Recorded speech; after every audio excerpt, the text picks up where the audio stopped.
Hello, good evening. Welcome to Impact with Emmanuel.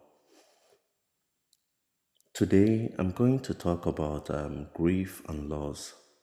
And with recent happening, there should be a reason for someone to grieve in because we have lost a lot because of the pandemic. We know that grief is a response to loss, particularly to the loss of someone or some living thing that has died to which a bond or affection was formed.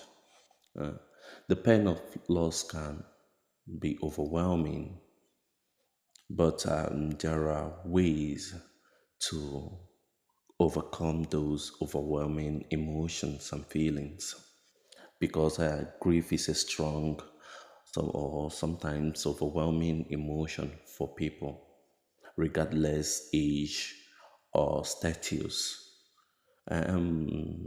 Recently we have been on the era of pandemic which affected our daily lives, our day-to-day activities, schools, work, and routine, and also cause the loss of so many people close to us and people we normally see.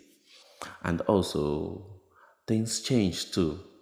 They are not the way they used to be before.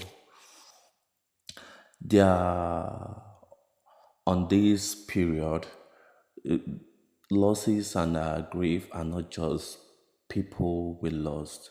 It also comes from the stress of going through finals exam or the stress of looking for a job to support your financial needs,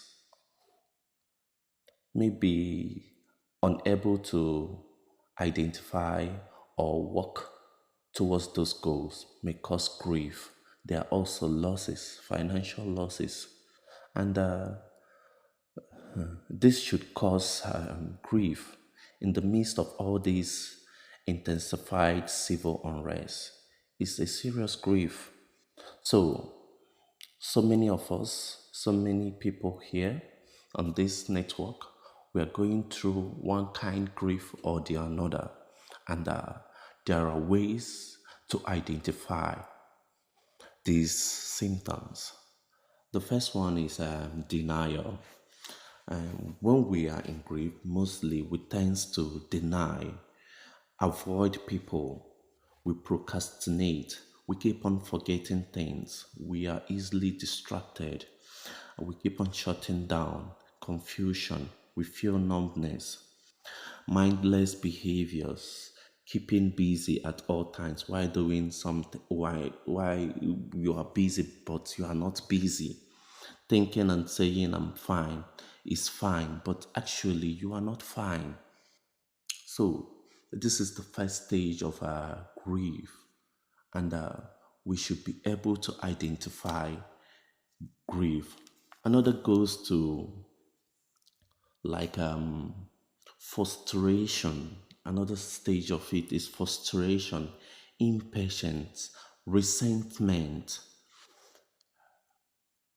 embarrassment, rage, that is being aggressive or passive aggressive, feeling out of control, getting into argument or physical fights, and also increase in intake of alcohol or drug usage. This is anger stage. And also we have guilt, that is thinking about what should be in the future or what you should have done in the past, overthinking and worrying, which bring about shame, comparing yourself to others, that is blaming yourself, predicting the future and assuming the worst, fear and anxiety, that is being perfect, being a perfectionist, that is in times of insecurity, thinking and saying I should have done this or if only, judgmental towards oneself or the another, and these all these things leads to depression, and This depression looks like being abed all the time, and the appetite, loss in appetite or appetite changing, which is sadness, reduced energy,